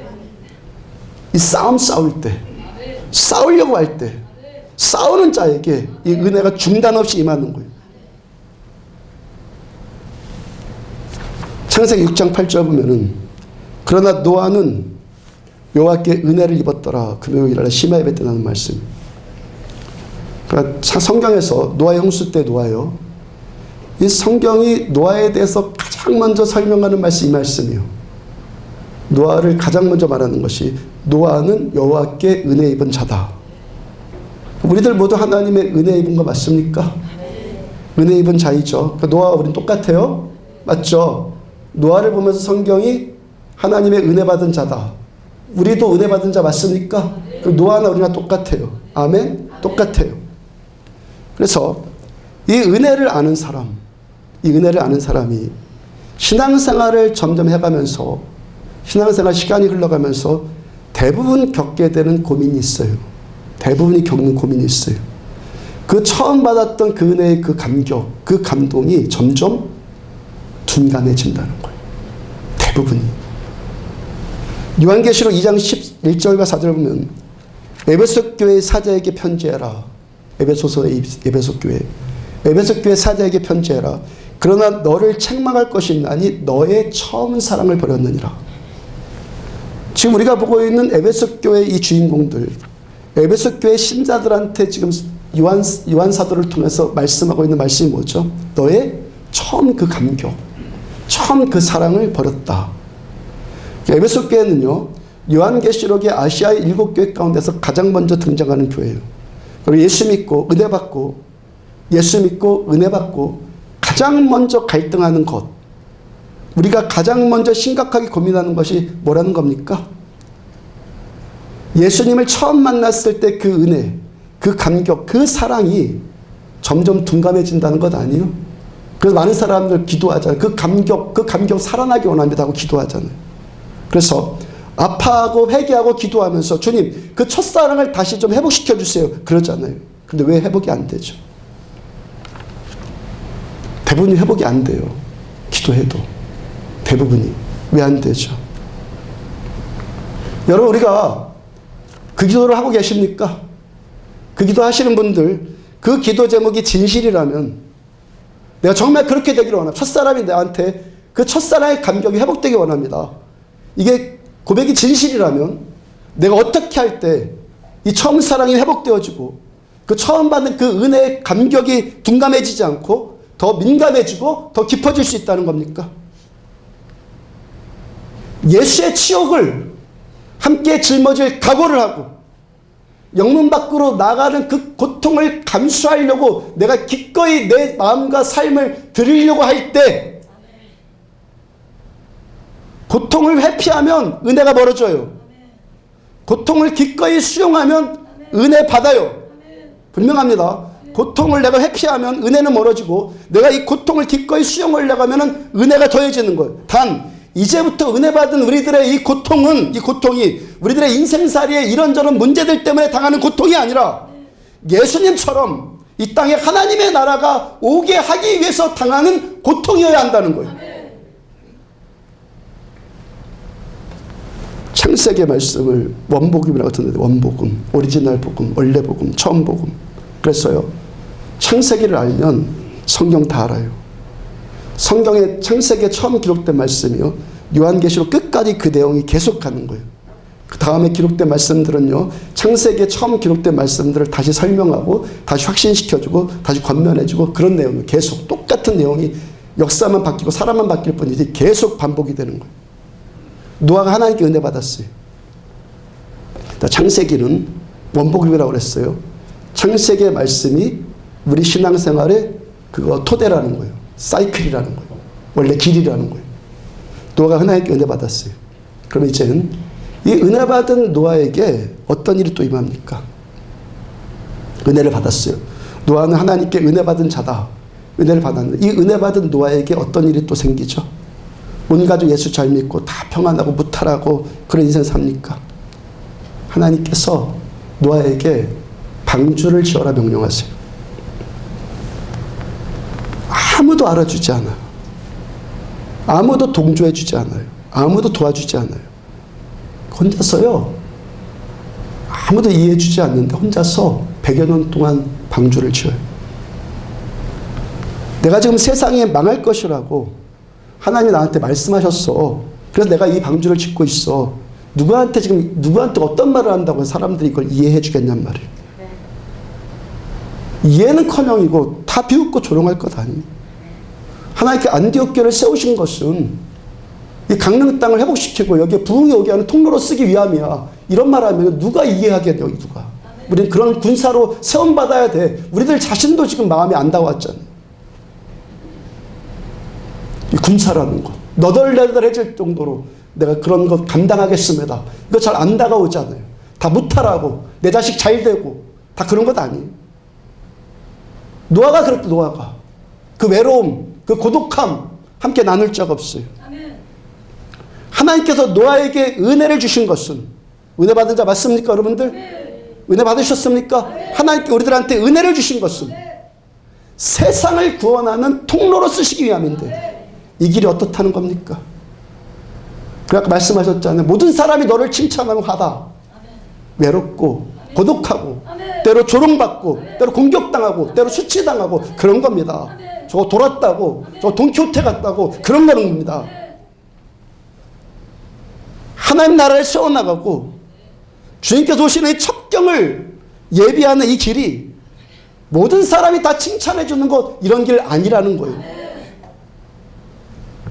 그 다음에 또 노아가 어떤 일을 생겼죠? 방주 다 짓고 나니까 비가 내렸어요. 40일 동안 하늘에서 쏟아졌어요. 지금 창세기 이 말씀 뭐라고요? 신앙의 공식이라고요. 우리들의 신앙은 이렇게 돼야 된다고요. 가족들이 방주에 들어가니까 40일 동안 하늘에서 물이 쏟아졌어요. 에베레스트 산까지 다 물에 잠겼어요.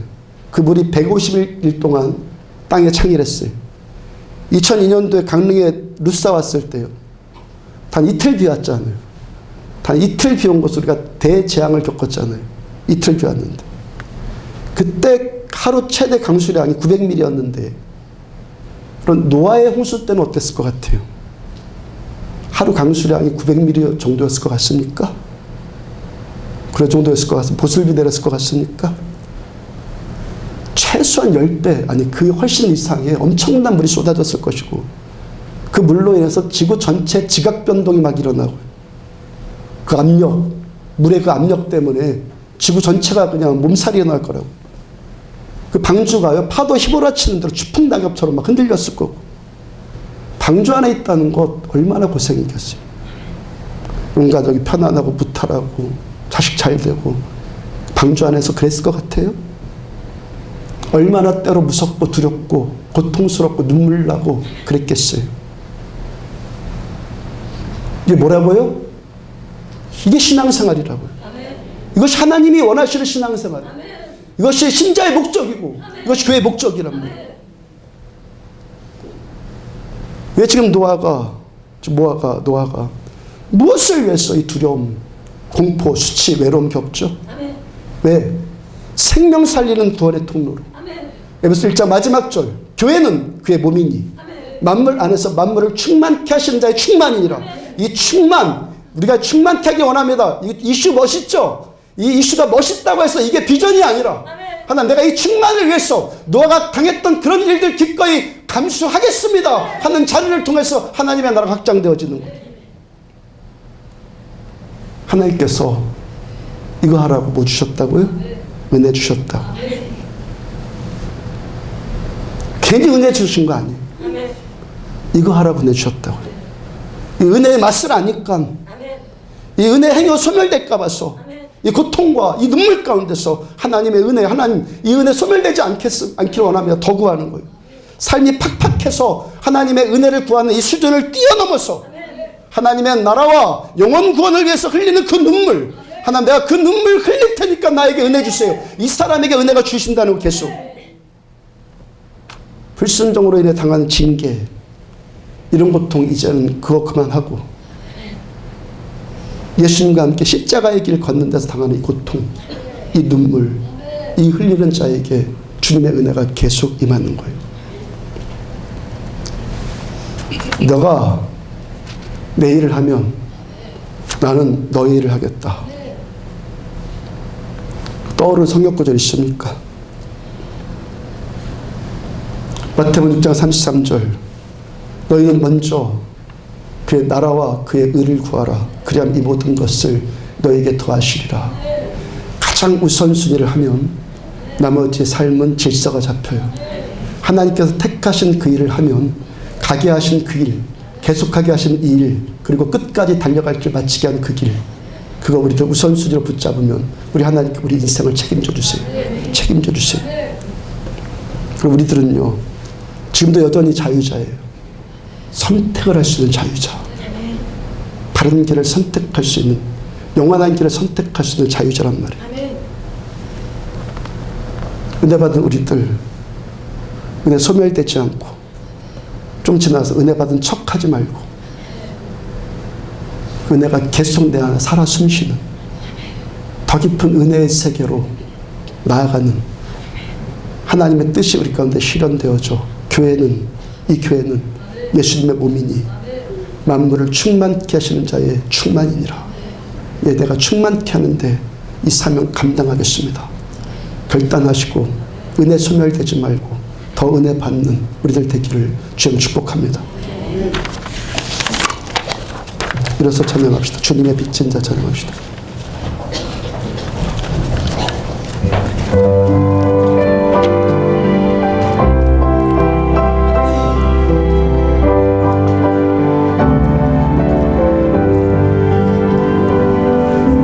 죄악에 썩은 내 육신을 주님이 쓰시려 했네.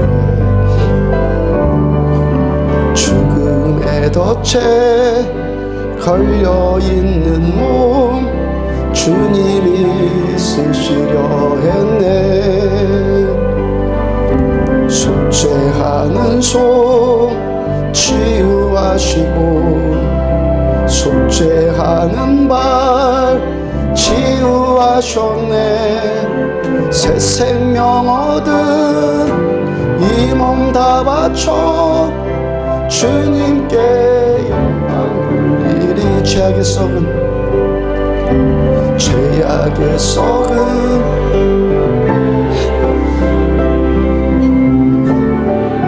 쓰시려 했네. 죽음의 덫에 걸려있는 몸 죽음의 덫에 걸려있는 분 주님이 쓰시려 했네.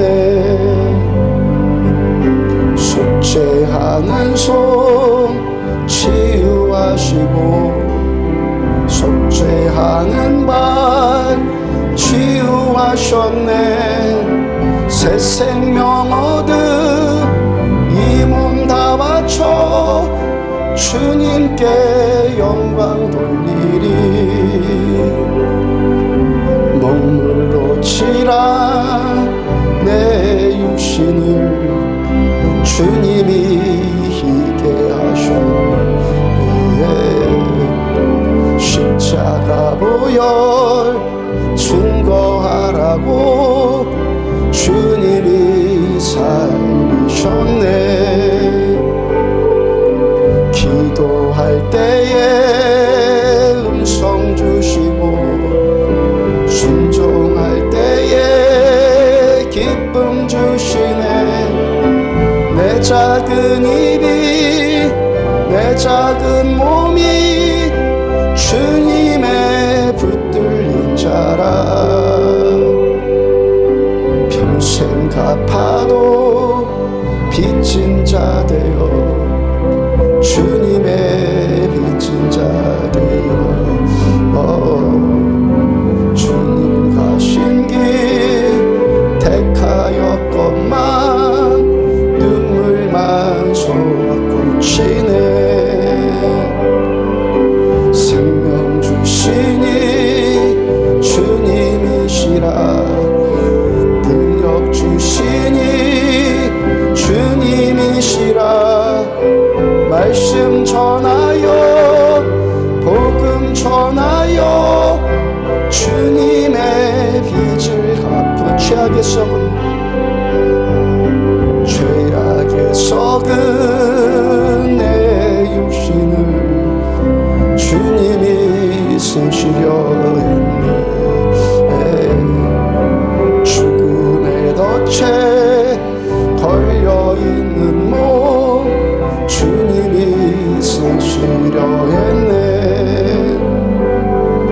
속죄하는 손 치유하시고 속죄하는 말 치유하셨네. 새 생명 얻은 이 몸 다 바쳐 주님께 영광 돌리리. 먹물로 칠한 내 육신을 주님이 쓰시려 했네.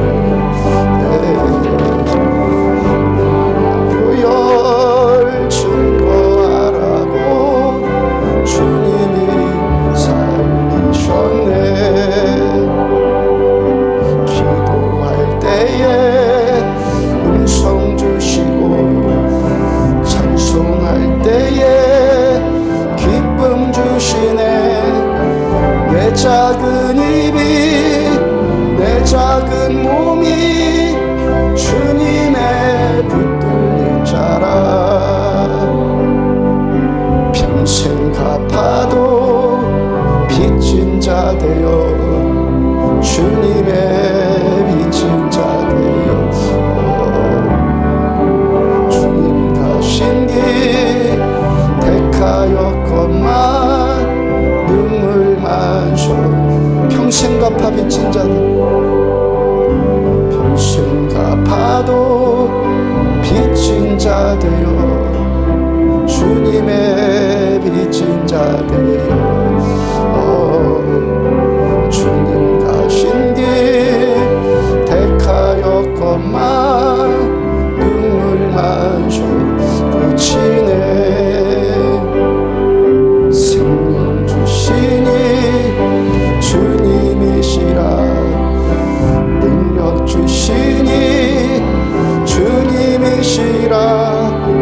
말씀 전하여 복음 전하여 주님의 빚을 평생 갚아 빚진 자들, 평생 갚아도 빚진 자 되어 주님의 빚진 자 되어 주님 가신 길 택하였건만 눈물만 줘 끝이네. 생명 주시니 주님이시라. 능력 주시니 주님이시라. 말씀 전하여 복음 전하여 주님의 빚을 평생 갚아도 평생 갚아도 빚진 자 되어 주님의 빚진 자 되어 주님 가신 길 택하였건만 눈물만 솟구치네. 생명 주시니 주님이시라. 능력 주시니 주님이시라. 말씀 전하여 복음 전하여 주님의 빚을 생명 주시니 주님이시라. 생명 주시니 주님이시라. 능력 주시니 주님이시라. 말씀하여 복음 전하여 주님의 빚을 갚으리. 생수강이 내게서 흐르네. 천자 걷고 눈 먼 자 보겠네. 문문 열고 갇힌 자 보시니 생수강이 내게 흘러나. 생수강이 내게서 흐르네. 천자 걷고 눈 먼 자 보겠네. 문문 열고 갇힌 자 보시니 생수강이 내게 흘러넘치네. 우물누라 솟아나라 솟아나라 넘치도록 솟아나라 넘쳐나게 솟아나서 날 부수. 생수강이 내게서 흐르네. 천자 걷고 눈 먼 자 보겠네. 문문 열고 갇힌 자 보시네. 생수강이 내게 흘러넘치네. 생수강이 내게서 흐르네. 천자 걷고 눈 먼 자 보겠네. 문문 열고 갇힌 자 보시네. 생수강이 내게 흘러넘치네. 우물누라 솟아나라 솟아나라 넘치도록 솟아나라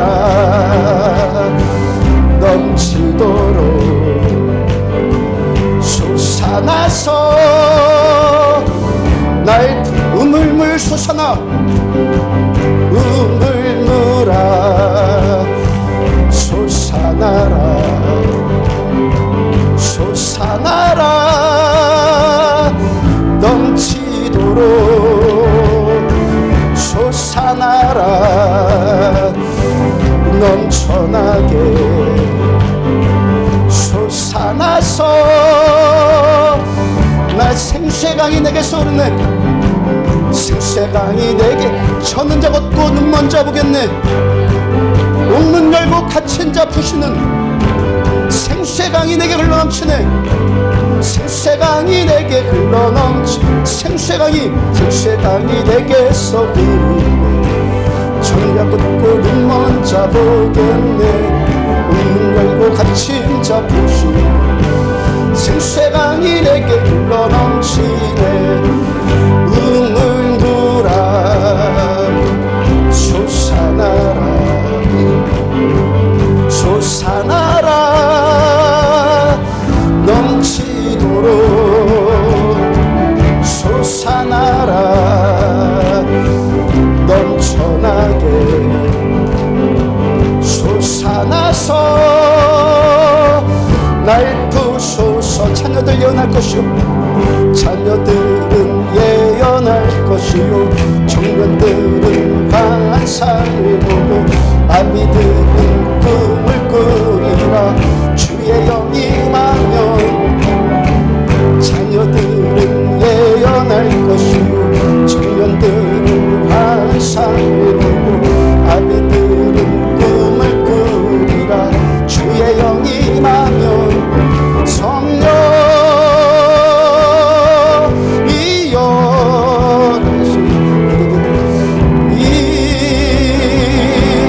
임하소서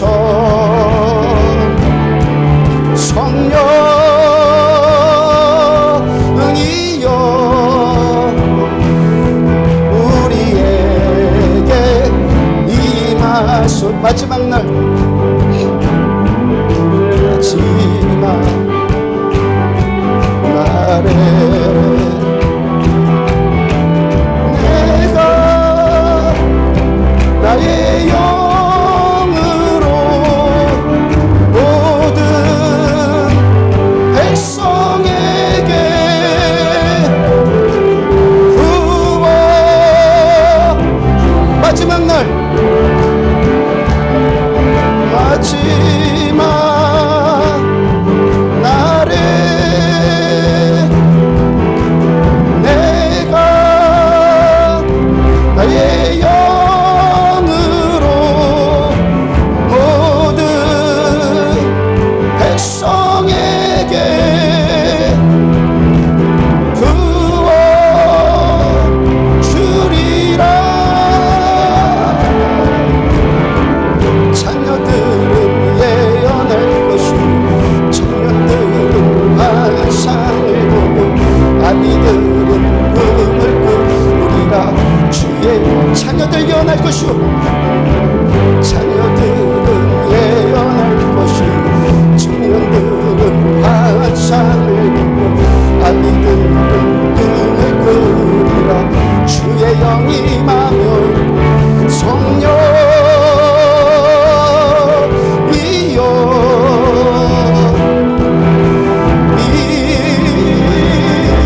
임하소서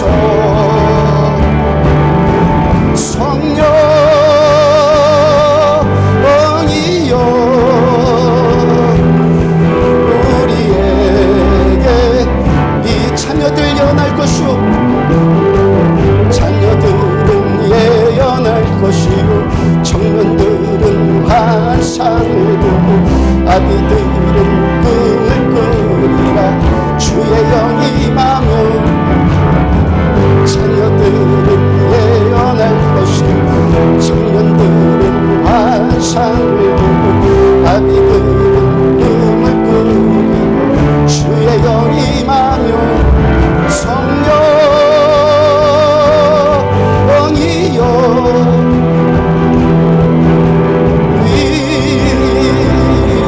임하소서 성령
부어진 생수의 강이 더 부어져 어떤 사람을 통해서 젖는 자가 걷게 되고 눈먼 자가 보는 일들 나타나시고 어떤 자들에게 예언이 나타나고 어떤 자들한테 환상이 나타난다는 것입니까?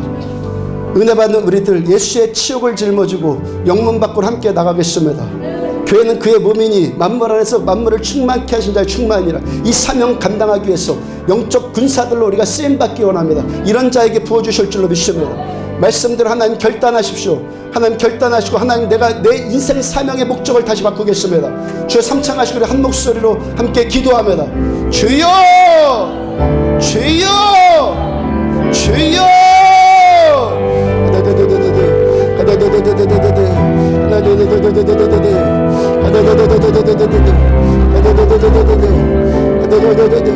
무엇을 위해서 살아야 되는지 모르는 종에게 어떻게 살라고 목적을 주셨으면 달려갈 길 주셨으면 흔들 수 있는 깃발 주셨으면 그럼에도 불구하고 이 목적과 사명대로 잊어버리고 하나님 평생 갚아도 갚지 못할 은혜 받았는데 하나님 그래서 눈물밖에 그럴 수 없는 이 종임을 고백하며 이 교만해지는 것들을 용서하여 주시고 이 강팍해지는 것을 용서하여 주셔서 안주하려고 한 것들을 주님 긍휼히 여겨주셔서 하나님 말씀 앞에 다시 세워주고 하나님 말씀이 가리키는 그 방향으로 하나님을 다시 나가며 하나님 기도하는 자들에게 쓰임을 허락하여 주시고 하나님 기도한 우리에게 성령 충만 허락하여 하나님 부어주신 그 생수의 강의 은혜가 하나님 더욱더 부어줘 하나님 우리가 결단하고 하나님 교회는 그의 몸이니 만물 안에서 만물을 충만케 하시는 자의 충만이니라. 하나님 이 사명 기꺼이 감당하겠다고 하는 자들이 여기서 일어서기를 원합니다. 함께 울고 하나님 함께 아파하고 함께 상처받고 함께 외로워하고 함께 고독해지고 하나님 이런 신자들이 여기서 일어서기를 원합니다. 내가 이 말씀의 마지막 때 하나님 주님 믿음을 보시겠느냐. 하나님 그 소돔 속에 의 10명만 있으면 멸하지 않을 것이며 에스겔 하나님 선지자를 통해서 내가 이 마음을 멸할 때 멸하지 않기 위하여서 하나님 성문 얻은 데를 막아 설자를 찾는 거로 찾다가 찾는 거로 찾지 못했다고 말씀하셨어. 하나님 우리들을 그런 교회로 세움받기를 원합니다. 하나님의 종 사명에 살아나 겸손해서 살아나 감사해서 살아나 감격해서 살아나 하나님 위에서 살아나 말씀에 비추어진 내 모습 보게 하여 주시고 하나님 거짓되지 않게 원합니다. 모든 사람이 칭찬하면 화가 있을 것이다 말씀하여 주신 주님의 말씀을 새깁니다. 하나님 우리는 주님만 바라봐 우리 속사람을 보시고 중심을 보시는 내 주님 앞에 합당한 우리들 되어주기를 원합니다. 내 주님 우리들 함께 이 길 가는 자들을 세워줘 기도원의 300용사들 여기에 세워줘 3명이 되었던 30명이 되었던 300명이 되었던 하나님 그 한 사람 일으켜 세우기 위해서 함께 갈 수 있는 교회 되어주시도록 하나님 내게 풀어주시옵소서. 하나님의 마음이 우리의 마음 되어지며 하나님의 생각이 우리의 생각 되어지며 하나님의 뜻이 우리의 뜻이 되어줘서 하나님 주님과 같은 방향 보게 하여 주시며 주님과 같은 길을 갈 수 있는 하나님 우리들 되어주기를 원합니다. 하나님 이 세대를 본받지 말고 마음을 새롭게 함으로 변화를 받아 하나님의 선하시고 기뻐하시고 온전하신 뜻이 무엇인지 분별하도록 하고 하나님 그 뜻 분별하여서 주님 따라갈 수 있는 우리들 되어주기를 원합니다. 내 주님 따라간 우리들 되어주기를 원합니다.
주의 것이니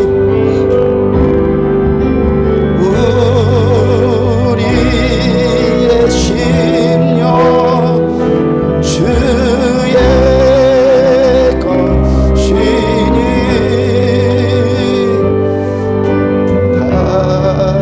당신의 형상 만드소서.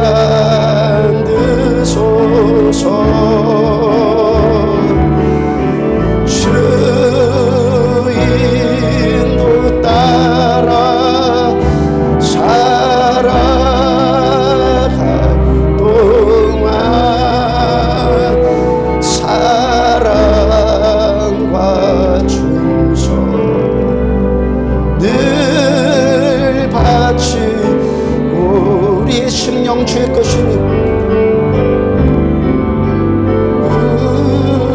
우리의 심령 주의 것이니 당신의 영상 만드소서.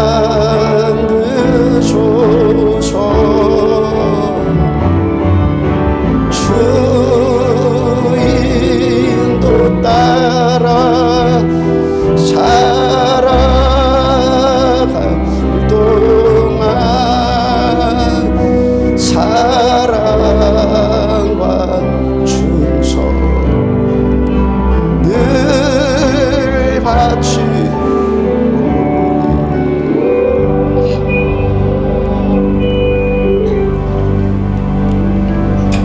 찬송으로 고백한 이 시인의 고백처럼, 바울의 고백처럼 평생 갚아도 못 갚을 빚진 자 되었는데 돌아보면은 눈물밖에 드릴 것이 없는 우리들 발견합니다. 은혜도 망각해버리고 소명 망각해버리고 우리를 부르심에 그 소망이 있는데 내 소견에 오른 대로 살아가는 우리들을 용서하여 주옵소서. 교만한 우리를 용서하여 주옵소서. 이기적인 우리를 용서하여 주옵소서. 거짓된 우리를 용서하여 주옵소서. 우리의 고백이 주님께 올려드려진 진실된 고백 되어줘서 교회를 주님의 몸으로 세우시고 이 땅을 충만케 하고 강릉을 충만케 하고 만물을 충만케 하시려는 하나님의 뜻이 우리를 통해서 실현되어지는데 쓰임받는 우리들 되어지기를 원합니다. 그 결단하는 자들을 축복합니다. 생명수 샘물이 마르지 않을 것을 축복합니다. 하나님의 그 나라의 영광이 십자가 지신 우리 주님께서 부활의 영광 바라보셨던 것처럼 그 영광이 계속해서 밝히 보여지기를 축복합니다. 짧은 이 인생 먹고 마시고 장가고 시집가고 그런 것만 되뇌이다가 가는 불쌍한 인생 아니라 한 초점 향해서 주께서 우리를 부르신 우리 예수님 그 십자가 그 사랑 그 구원 그 초점 향해서 나가는 우리들 다 되어지기를 축복합니다. 자녀들을 축복합니다. 수련회를 축복합니다. 10대들 다음 세대들을 축복합니다. 간절히 원하는 것은 우리 다음 세대들 주께서 만나주시며 우리보다 하나님을 더 깊이 알아가는 세대들로 하나님 축복하여 주옵소서. 교사들을 축복합니다. 감사와 감격이 있는 수련회 되어지기를 축복합니다. 주일학교 중고등부 청년의 새벽이슬 같은 주의 청년들 계속해서 주님을 향해 나아오는 이 땅 이 교회 되어지기를 소원합니다. 예물 드리고 삶 드리고 시간 드린 모두를 축복합니다. 지금은 생명이신 우리 주 예수 그리스도의 은혜와 하나님 아버지의 무한하신 사랑과 성령님의 내주 인도 교통하심이 말씀 붙들고 하나님을 향한 주님과 같은 생각 품고 주님을 위해서 기꺼이 그 삶을 들려 예수의 치욕까지도 함께 짊어지기로 결단한 종과 사랑하는 성도들의 머리머리 위에 지금부터 영원까지 함께 하시기를 축원하옵나이다. 아멘.